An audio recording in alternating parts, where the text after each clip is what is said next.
Hello and welcome, and somewhat belatedly, Happy New Year. I'm Paul Skeldon, the managing editor at Telemedia News and all things telemedia. I'm not joined by my esteemed colleague Jarvis Todd for this first vodcast of 2024 due to personal reasons. So we send our best wishes and all our love to Mr. Todd. And I'm here to try and make some sense of what perhaps 2024 has in store for the telemedia industry. Obviously, that's quite a big and open-ended brief with very much to talk about. So I've picked out some key things. I think they're probably not a great surprise to anyone watching, but I think others will emerge as the year goes on. Be interested to hear your thoughts as well as to some of the things we need to look out for. I think the first place I'm going to start is with messaging. Let's get it out of the way. I've been banging on about it since November when it was announced. RCS is going to take off, I think, in 2024. Well, not just I thinking that. Everybody now thinks that. Research out this week by Juniper suggests that MNO revenues from RCS could grow by up to 500% in the next 2 years. Largely off the back of Apple now saying it will embrace RCS, probably towards the end of 2024 when it does its iOS update.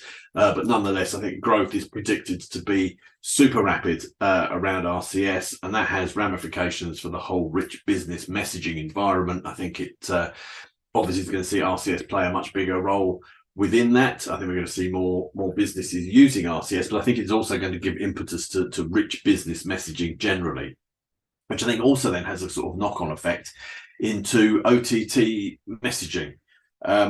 Yes, RCS is sort of being touted as a WhatsApp killer and, killing off SMS and all those things.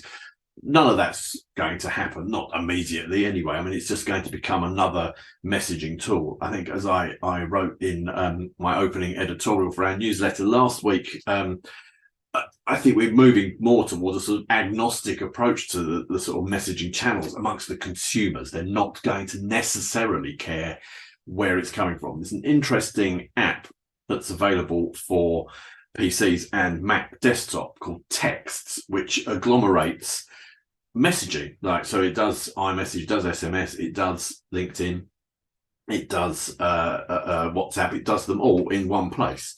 And so I have this unified inbox. It doesn't sadly do email, but I have this unified inbox. And I must admit, as I use it, increasingly, I'm starting to not care where the message is. I just get a message from a particular person and I reply to it. And it could be coming from LinkedIn. It could be coming from WhatsApp. It could be an iMessage. RCS will be part of that. So I think possibly what we're going to see towards the end of 2024, certainly in 2025, if that's not getting too far ahead of ourselves, a sort of agnostic approach to messaging. So the message will be sent out, people will get it through whichever channel. So finally, the message, not the medium, is the thing we'll be talking about. So that's something interesting, I think, to watch out for in 2024. Like I say, OTT messaging, WhatsApp, etc., is going to grow. Growth is being forecast to have slowed. It's not going to reverse. The growth rate that's been enormous, particularly around conversational commerce, is going to slow a little bit, again, according to Juniper, dropping from a 53% in 2024 to 45% in 2028, but still quite sort of significant growth. And I think there is still opportunity for SMS and for WhatsApp and other messaging channels, Telegram, etc., off the back of this. And I think in different regions, we're going to see different messaging channels proliferate around this rich business messaging, this sort of business to consumer conversational commerce. Something backed up by a lovely sort of Meet the People piece. We kicked the year off with Rafael Novak from Horizon, who, again, when I asked him about sort of challenges that the industry is facing and what some of the things we're going to see coming up, again, said that there is this sort of move towards a more unified RCS landscape, and that it will be competing with WhatsApp and Viber and those sorts of things, but that there is actually room for all of them. He also interestingly points out that sort of SMS, MMS is still going to be massively dominant and isn't going to go away, despite sort of worries about fraud and despite sort of new technologies looking like they might do the job better. SMS isn't going anywhere, certainly not in 2024. So that's going to be interesting, I think, to watch. So do have a read of that, actually.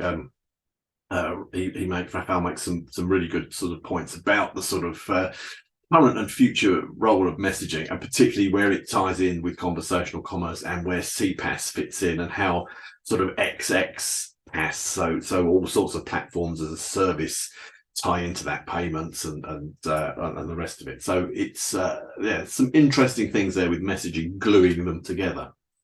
On the payments side of things, it is interesting to sort of see how payments is gonna move. I think particularly carrier billing. We ended last year with carrier billing on quite a high. There were some interesting moves in Germany to sort of move towards using it to buy physical goods. I think also seeing it sort of cementing a position much more as a sort of one of the many ways that people can pay and pay easily, not just something that you use to pay for sort of content here and there and sort of the snacking, though that's obviously going to be a big part of it. I think you're setting up for carrier billing, particularly in Europe and I think in the Middle East and in Africa, to really start to develop into something quite significant. According to Avena, our friends at Avena, we're going to see some sort of significant developments in carrier billing. We're going to see it, as I say, being used for physical goods. Finally, this time, according to Avena, it's for real. I have to say I do agree with them. We're going to see it being used in bundling. We've talked a lot about super bundling in 2023. I think it's going to come to fruition.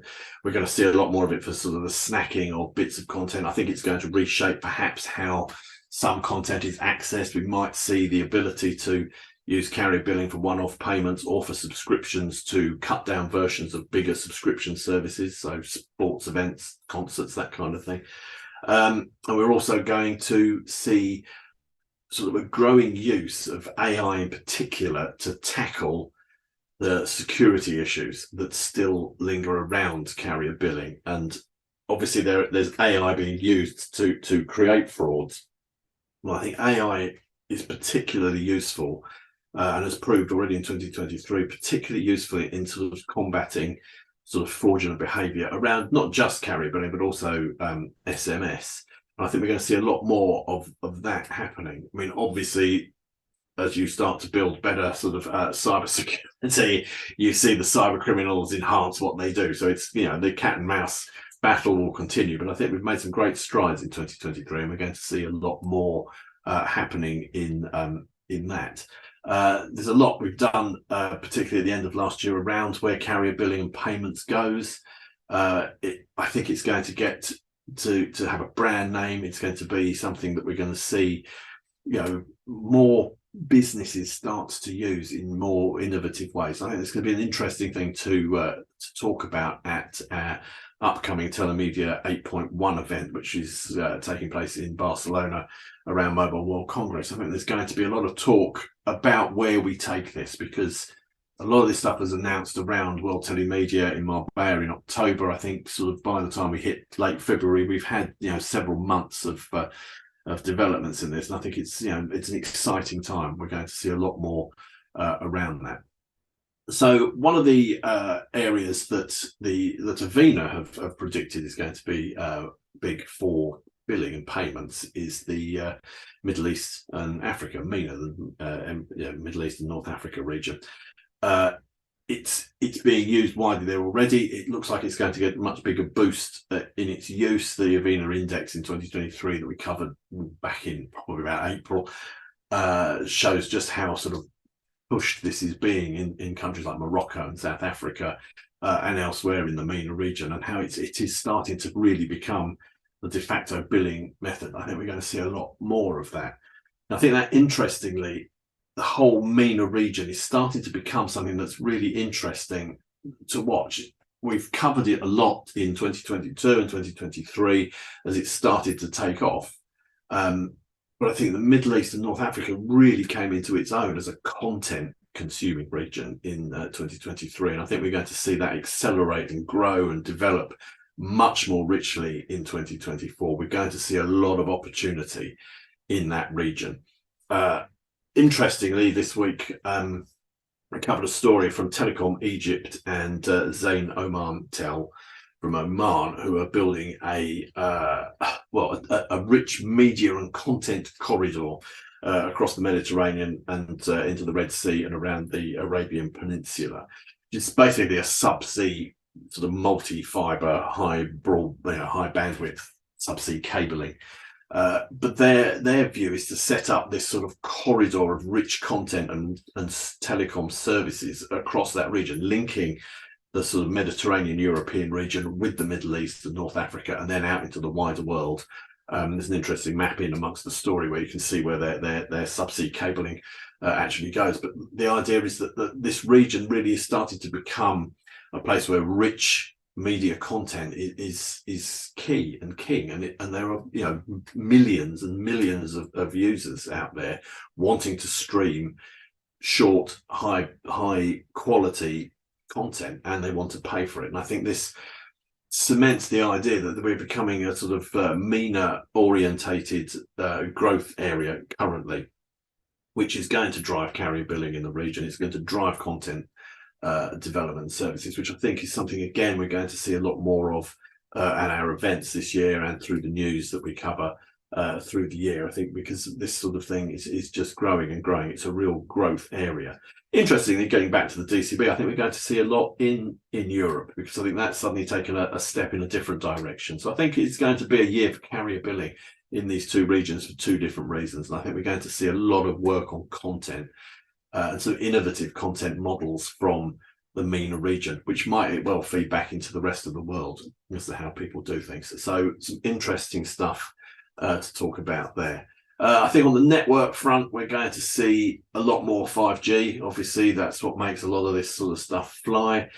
Interestingly, from a business point of view, it's now looking at that 5G, sort of slightly tweaked 5G services is what's going to be driving MNO revenues from 5G, particularly in trying to sell business services. These two, the 5G Advanced and 5G RedCap, or reduced capacity, the two sort of different approaches to rolling out 5G. 5G Advanced is all bells and whistles that can just deliver everything you could possibly want from 5G and sets it up for the super rich content and sort of interactive world that it's promised.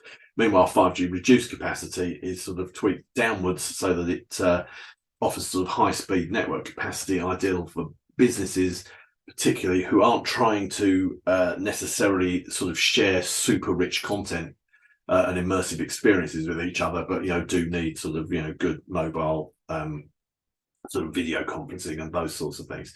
So I think we're going to see some advances in how 5G Advanced and 5G RedCap are rolled out, which is going to have an impact on how businesses communicate internally, and how 5G becomes an option for actually wiring up, albeit wirelessly, your business comms. It's not necessarily just a sort of out there in the world extension to wired networks. It can actually sort of have a much bigger role to play, which is one of the promises of 5G all along, which sort of brings us back to where we started. It's all about messaging and how businesses and rich business communications between businesses and consumers is going to drive things. So that's some of the key things I think are worth looking at for 2024.